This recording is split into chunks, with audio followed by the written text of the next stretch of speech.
What's up guys? Okay, welcome to another vlog for today. So kasi mahilig kaming mag-ihaw. So ngayon, Sunday. So may outing kami ngayon. So kanina bumili kami ng tilapia. Ito yung tilapia. Ito yung bawang, sibuyas na dahon. Ito ang lemongrass stem, di ba? Tapos kinakat ng maliliit. So yan ang ilalagay sa aming iihawin na tilapia. Ang tilapia ay 1 kilo yan guys. Kilo? 1 kilo. Tsaka may nag-marinate din kami ng baboy. Dalawa lang kami ha. Gumawa na din kami ng sausawan.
Okay guys, ang gagawin natin ngayon ay hihiwain yung sa loob para pwede natin pasukan ng mga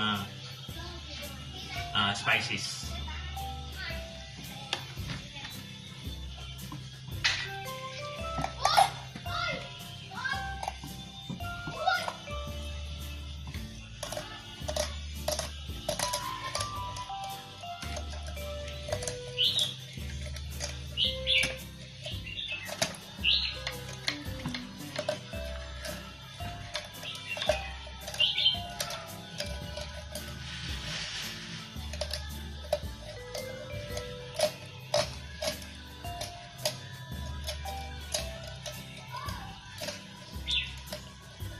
Okay, tingnan niyo.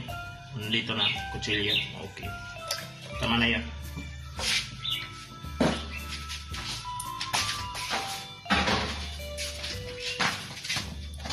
Sunod natin gawin ay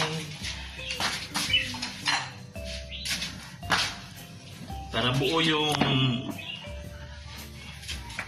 yung spices natin, pagsasamahin natin lahat. Ito yung spring onions,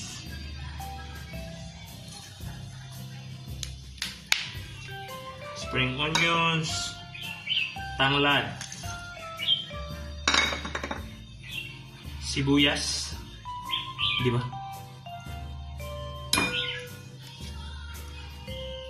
At saka Bawang. bawang.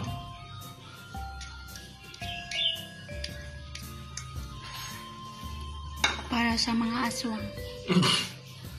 Lagyan natin ng paminta. Black pepper. Yung durog. Powdered.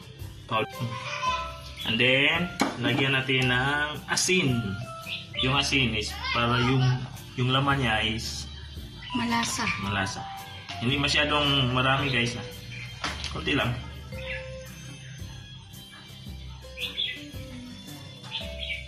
At ito naman, ilalagay natin dito.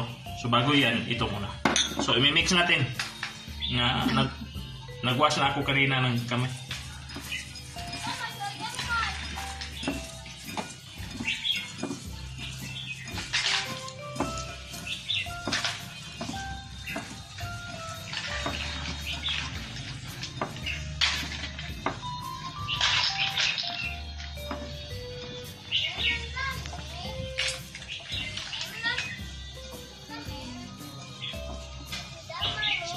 Mix na guys. So, ang gagawin natin susunod is ito na. Papasok na natin.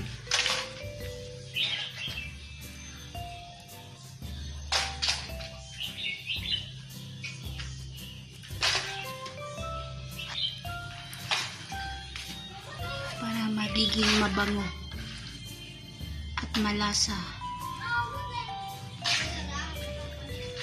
ang iihawing tilapia.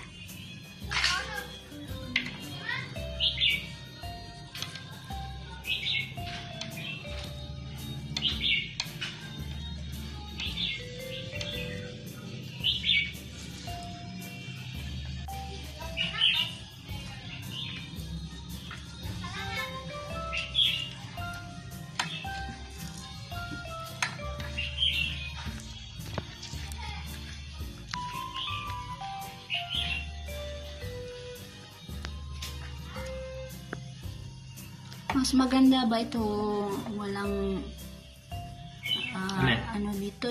Walang butas? Usually dito ko sinaslice para dyan Wow. ilagay yung lahat na Kasi yung spices. juice niya, kumbaga yung juice ng isda or yung mga nilagay natin is ano bang tawag to? Mas ma-absorb kung ganyan. Oo, kapag walang butas. Kasi kapag dito is masyadong lumalabas yung mga juices niya. So ito na yun.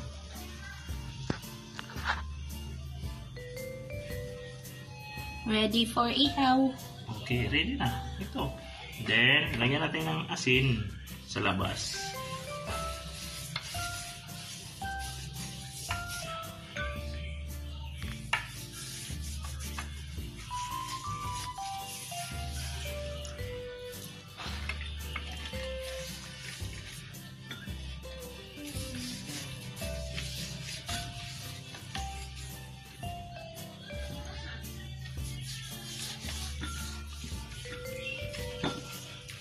Okay.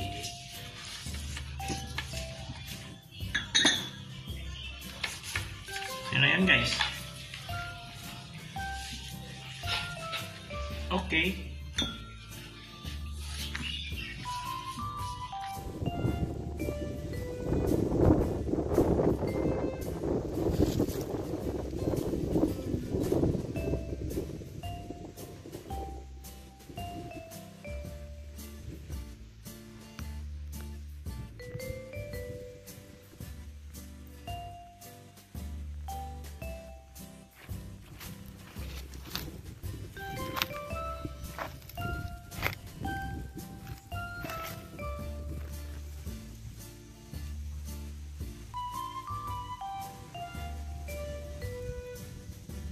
Ito yung kanina.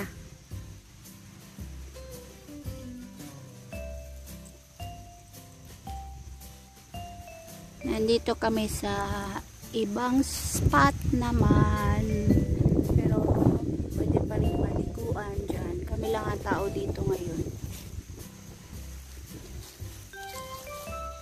Dito namin naisipan mag-ihaw kasi hindi tayo makaka-disturb. Wala masyadong tao. Diba? Cook. Serious talaga yan pag nagluluto. Ilagay mo na kaya din yung ano, Baboy. yung baboy para isahan na lang ba? Sa may gilid.